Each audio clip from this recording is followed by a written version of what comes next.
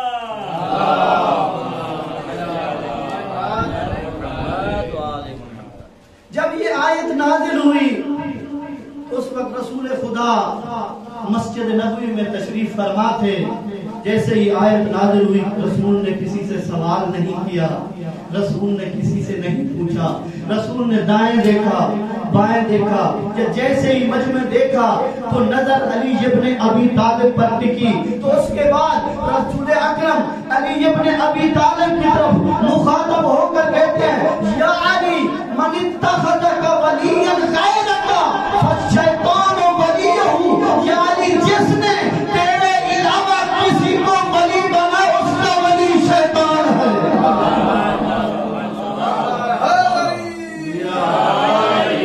اس کا ولی شیطان ہے۔ تو اے دنیا والو، اب بھی وقت ہے منصوص من اللہ، امام کو ولی مان، اگر اس کے علاوہ کسی کو تو ولی مانے گا گویا کہ تم نے شیطان کو مانا ہے۔ آگے ارشاد رب العزت ہوتا ہے سورہ مائدہ، ارشاد رب العزت ہوتا ہے بسم اللہ الرحمن الرحیم، من یکفر بالایمان فقد حبط عملہ وہو فی الآخرۃ من الخاسرین، کہ وہ کہ جس نے ایمان سے انکار کیا اس کے تمام اعمال برباد ہو جائیں گے اور وہ قیامت کے دن خسارہ اٹھانے والے میں سے ہوگا۔ تو آپ خاموش کیوں بیٹھے ہیں؟ اب یہ بھی بتاؤں کہ ایمان سے مراد کون ہے؟ ایمان سے مراد کون سی ہستی ہے؟ جنگ لگی ہوئی ہے، اب سارے جا رہے ہیں، آ رہے ہیں، جا رہے ہیں، کھا رہے ہیں، پی رہے ہیں، جاتے ہیں ڈر کے مارے واپس آ جاتے ہیں۔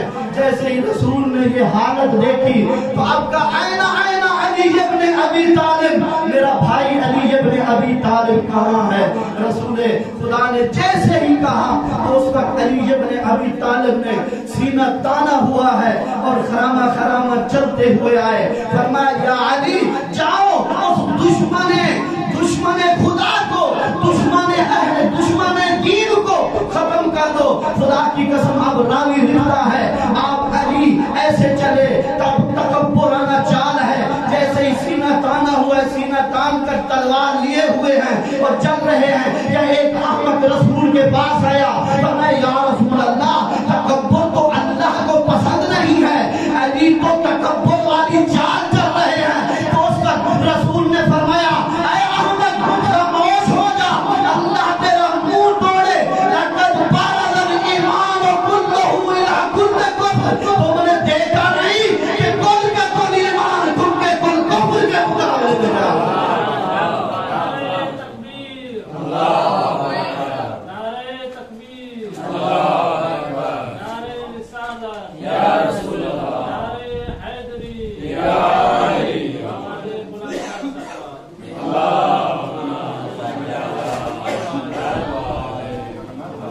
عزیزان گرامی قدر, آپ مجھ سے بہتر جانتے ہیں ضعیف سے ضعیف روایت کوئی نہیں دکھا سکتا کہ یہ جو لقب ایمان کا ہے علی کے علاوہ کسی اور کو عطا فرمایا ہو.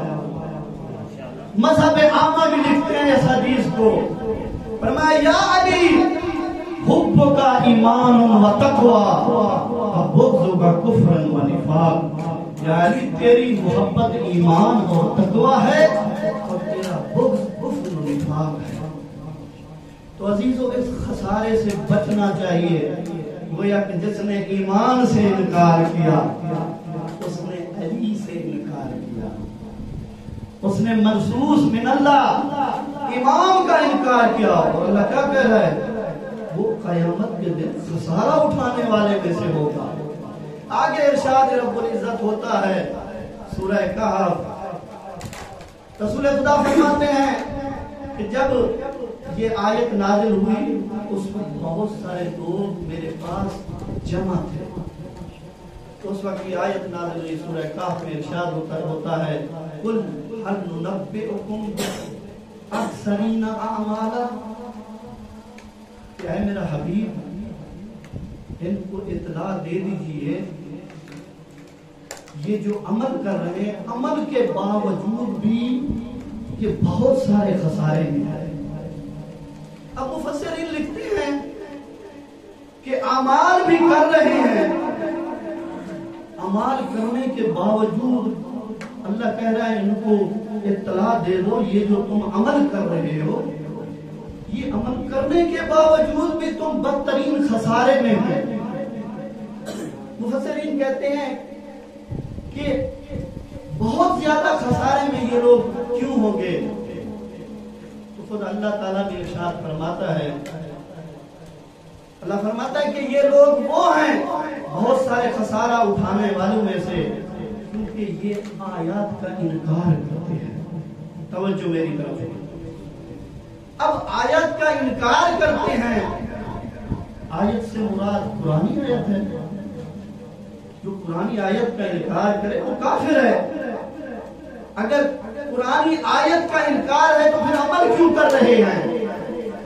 اور عزیزو اللہ نے متعدد مقامات پر آیت کا تذکرہ کیا ہے, وَجَعَلْنَا مَرْيَمَ وَأُمُّهُ آیَةً, کہ ہم نے عیسیٰ اور عیسیٰ کی ماں کو آیت کہا.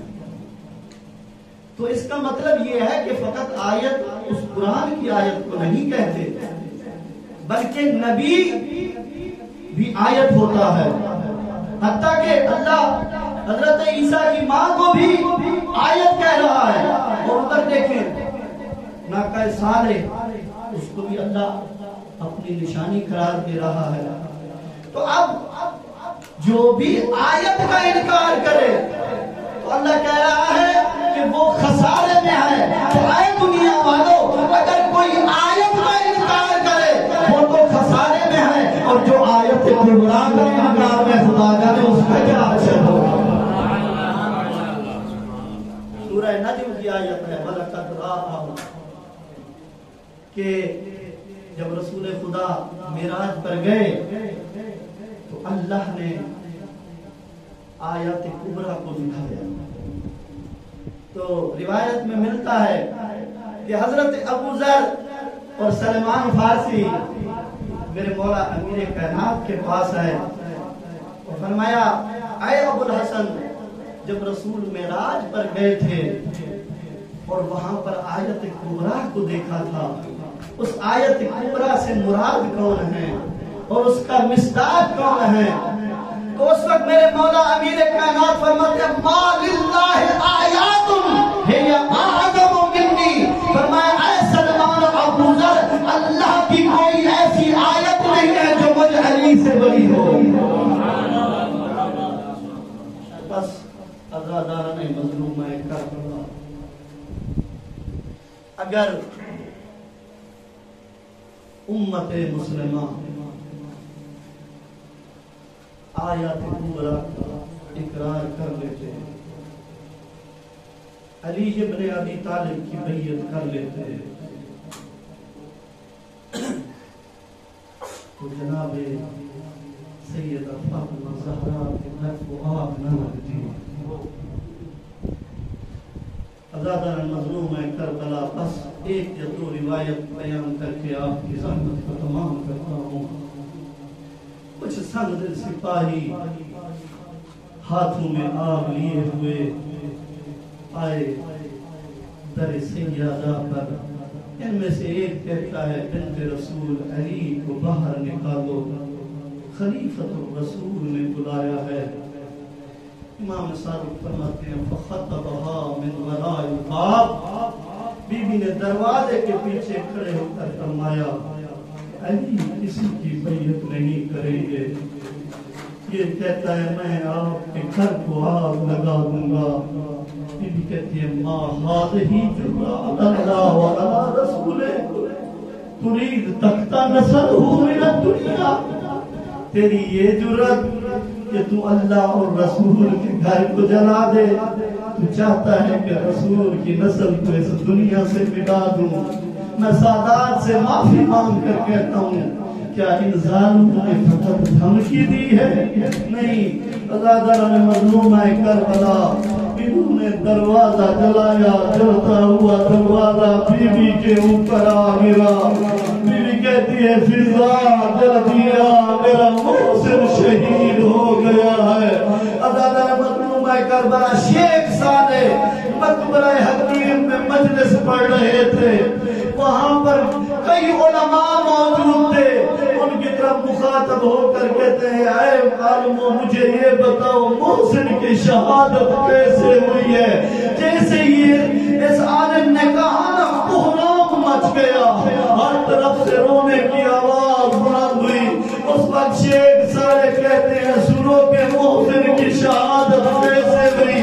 فرمایا جب دروازہ چلانا، دروازے میں ایک میخ تھی، وہ میخ آگ کی وجہ سے سرخ ہو چکی تھی، اس میخ کا سیدہ کے سینے میں لگنا تھا، محسن کی شہادت ہوئی ہے۔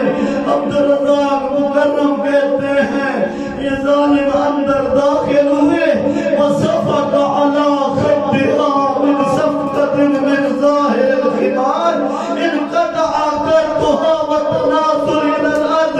ایک ظالم نے جناب سیدہ کے چہرے پر وار کیا، دو چھوارے ٹوٹ کر زمین پر گر پڑے۔ لم یکتف عدو اللہ، یہ ظالم نہیں رکا، انفذ کو حکم دیا۔ اس ظالم نے تلوار کی نیام سے جناب زہرا کے عزاداران مظلومہ کربلا، میرے مولا کو زبردستی گرفتار کیا گیا۔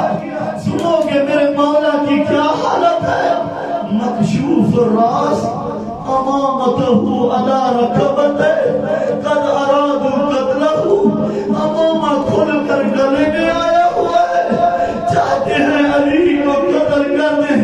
میرے مولا کہتے ہیں اتقتلون عبدا للہ واخا لرسولہ، کیا تم اللہ کے بندے اور رسول کے بھائی کو قتل کرنا چاہتے ہو؟ یا ایک ظالم کہتا ہے یا علی ہم آپ کو اللہ کا بندہ تو مانتے ہیں لیکن رسول کا بھائی نہیں مانتے۔ یا ادھر سے ایک ظالم تلوار لے کر آگے بڑھا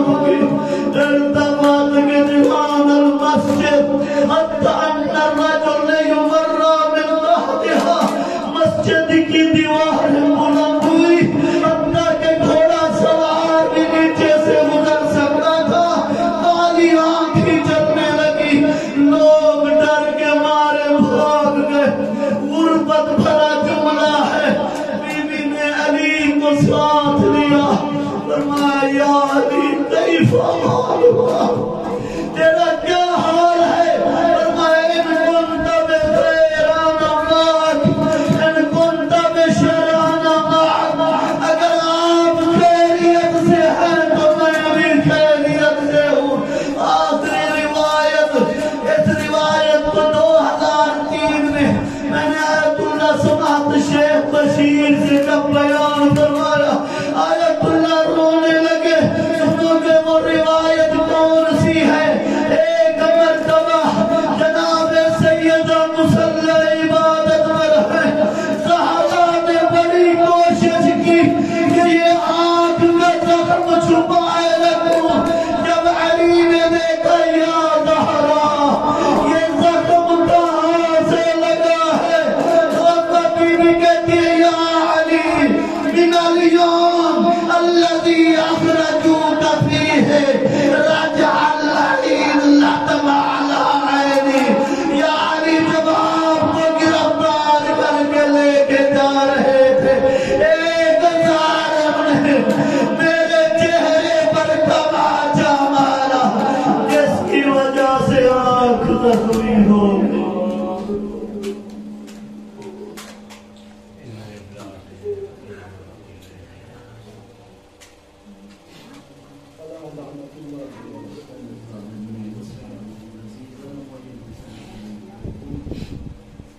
پروردگار کی اپنی عظمت و جلالت کا واسطہ اپنے اسماء حسنہ کا واسطہ پروردگار اس تذکرہ اہل بیت کو جو حدیث کتاب ہوئی گئی ہے تلاوت پاک کی گئی ہے مرحومہ سیدہ ہاشمی مدیری کی روح کو اصال ان کے درجات بلند فرما ان کی قبر کو جنت کے باغ میں سے پاک کرنا ان کا امام اسلام کی شفاعت نصیب فرما ان کی قبر کو جنت کے باغ میں سے باغ کرا بانیان مجلس نصیحت کاملہ و عجلہ ہم میں سے جو مریض ہے